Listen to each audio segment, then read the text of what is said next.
Hello everyone. Today, for this video, I'm at Southwick Cemetery. It's a place I don't know a lot about its history. I just know it was opened 2nd of October 1884. I've only ever been here a couple of times before. And it's late in the day and the sun is going down. Southwick used to be a small village in County Durham. Now it was part of the city of Sunderland and just classed as really Sunderland. I don't think it even joined the borough of Sunderland until about the 1920s or the 1930s, so it sort of grew up separately. Some lovely flowers around. I've come over this side because last time I did a video I spent most of it around the other side, but I noticed there's quite a few Commonwealth graves scattered over on this particular side, so I just thought we'll have a look at some of these men. That's W. Tate, Stoker, First Class, Royal Navy, HMS Royal Oak, 27th of October 1939, died aged 23. Royal Oak sounds familiar to me. I'm not too sure. I think that might be one of those ships sunk at the start of the war up in Shetland or Orkney, somewhere like that. I'm sure somebody's commented about one of their ancestors on that place before. And this one is again Second World War, 25th of July 1942, AJ Brown of the Pioneer Corps. It's a lovely little cemetery chapel. Just see the sun in the background going down.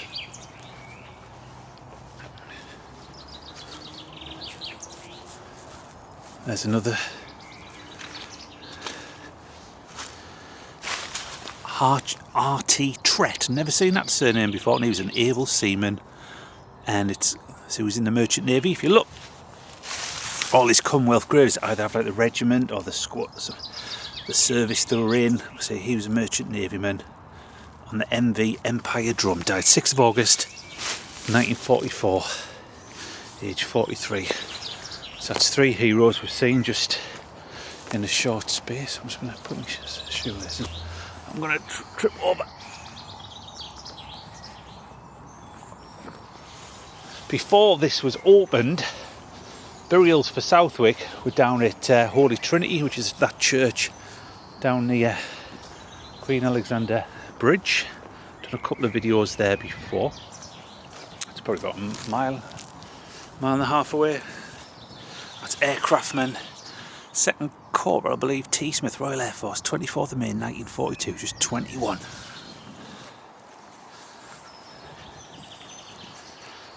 So with all the need to stop using churchyards, a lot of these new cemeteries popped up around the area. So this was chosen. It's on the very edge of, well, when this was opened, there was pretty much nothing in between here and Southwick Village. So probably like with most of these places, these cemeteries were opened up on the edge of town where land was cheaper. There's a grand surname. Finkel. Sounds Jewish.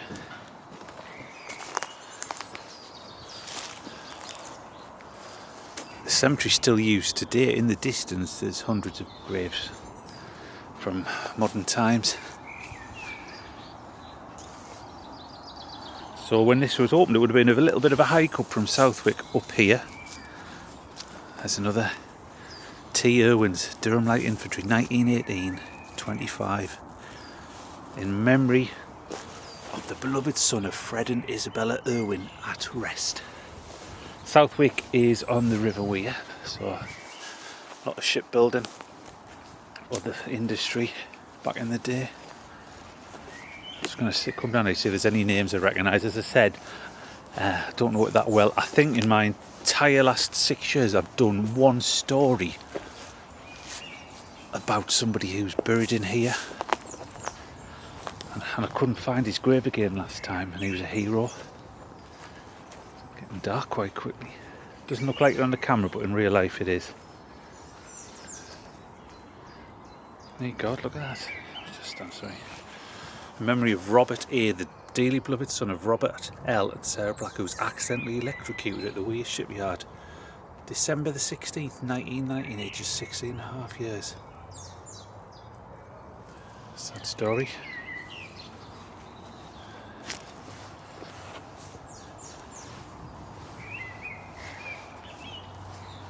I never even knew this was here till a couple of years ago,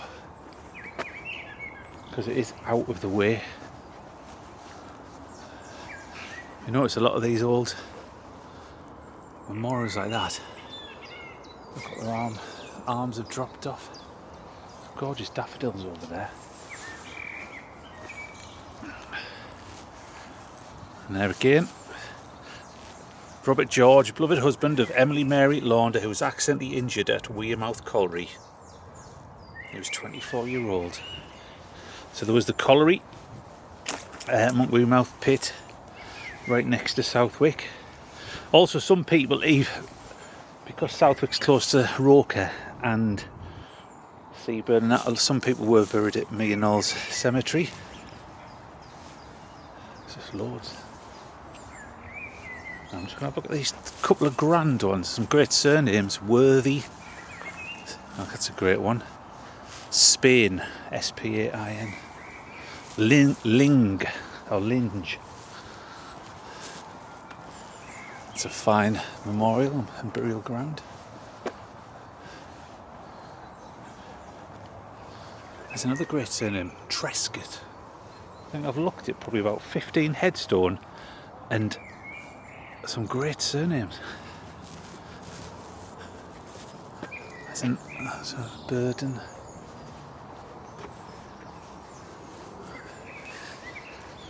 It's well kept as well. Looks like it's just recently had a cut. Oh, let's have a look at this one, because I have a feeling, you know, I always gone about Edwin Smith. Look at that. In love and memory of Florence M. Gray and Nee Willie. Died 1935, aged 29. Look at that. There's even a sundial. And it's called A Garden of Memories.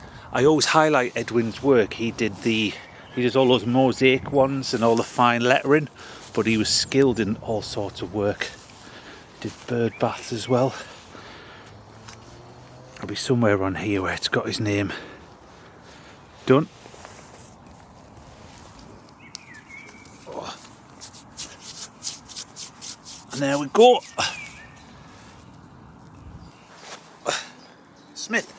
Smythe, I should say. I always get that bloody wrong.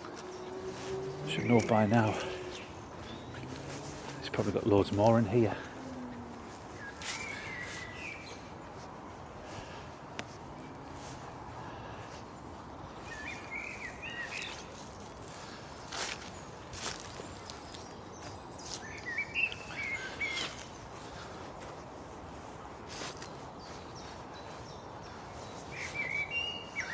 And that one is completely covered with daffodils. Again, that looks like Edwin Smythe. That's in memory of Jesse McCulloch Lathan. Look at that.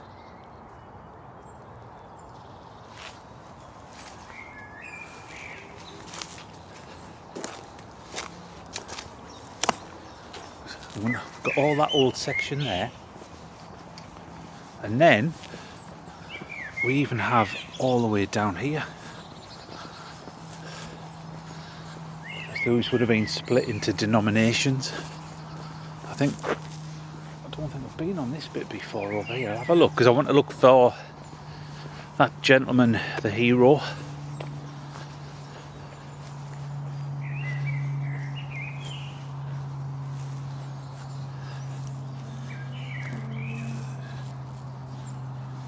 It's getting dark.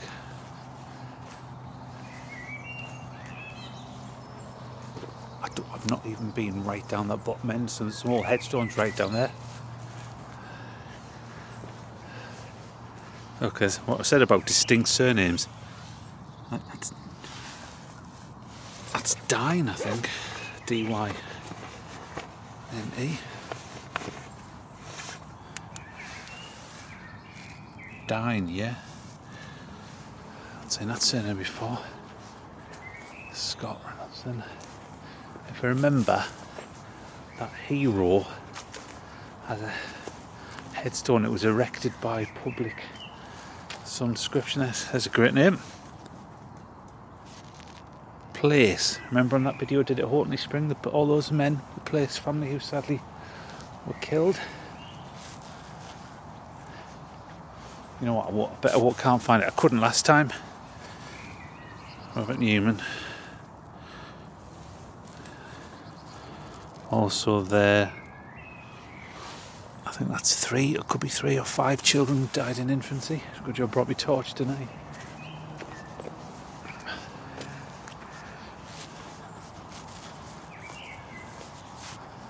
Aha, this might be it, this might be it.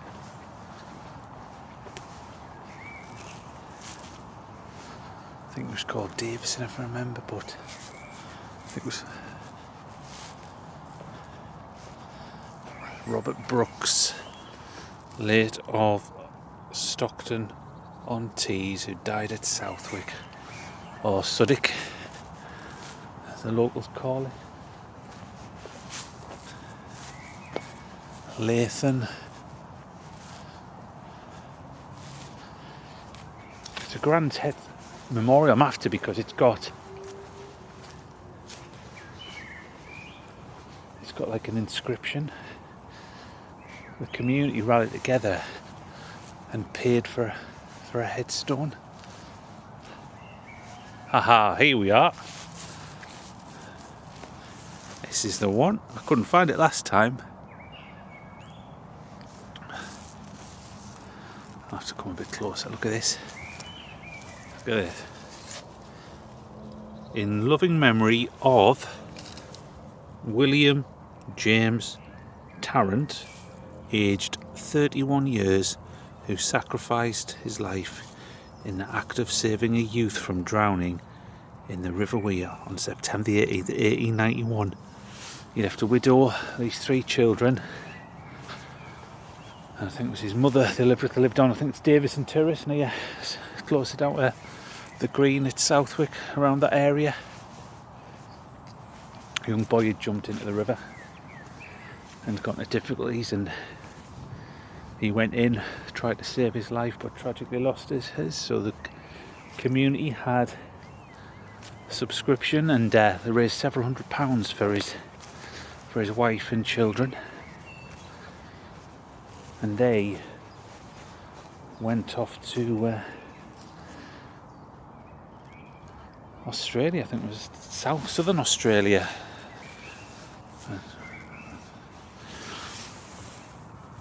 John Boston Tilley, who died December the 26th, 1946, 91 years. That's a bit more recent.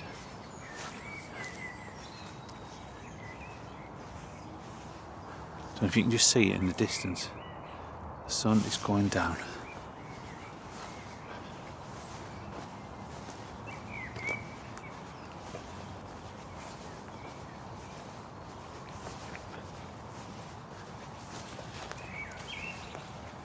Quite a mild evening over here. I'll have a look at this old section over here.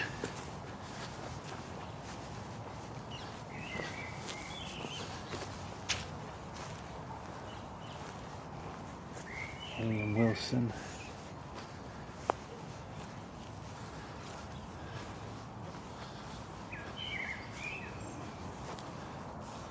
There's the sun going down. It's probably over part of Washington, that area in the distance.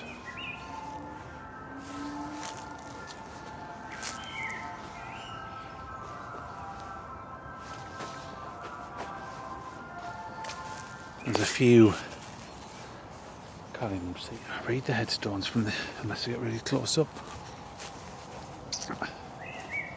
There's some beautiful daffodils. Looking radiant. I'll have a look in this whole section here because I think there's a few grander memorials over here, and we've got another Commonwealth grave It's just on its own at the end here. Who's this for? A. Vincent, Royal Air Force, 18th of October 1939, age 30. Lord, your thorns are my roses and your sufferings my paradise.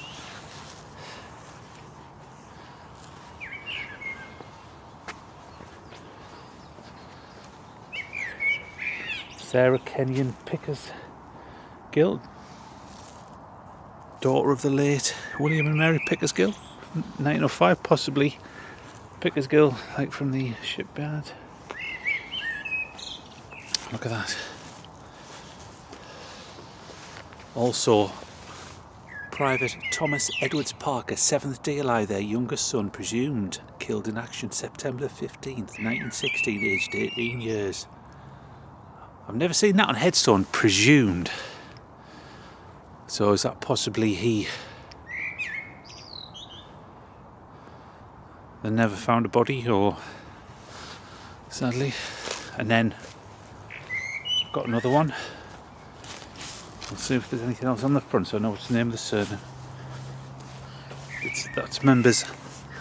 I can't even see around the back of that. It's all because the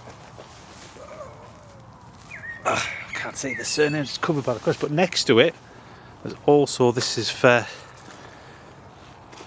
members of the Hall family. But again, on the side, also Robert Hall, SAP.RE, which are Royal Engineers. Their son, who was killed in action October 19th, 1916, aged 24 years, interred near, I think that's Goutral in Belgium. So these two, and I remember next to each other. They both died in 1916. Sorry, is that 1918? 1916, age 18, so a month apart. And judging by the memorials and the size of that burial ground, they probably weren't the most poorest people in Southwick. Martha Oliver, interred at Whitby. And that's Henry Liston, MD, LRG, it's got loads of initials, RC, Royal College of SE, MD's normally medical practitioner. And then we've got this little, it's come off the top. James Armitage, contractor, Southwick. Is there an Armitage Street in Southwick? And there we've got, that's a fine sculpture. Right, I'm going to leave it there because it's getting a little bit dark. So, thank you very much for watching the video. If you did enjoy it, please give it a like and I'll see you next time.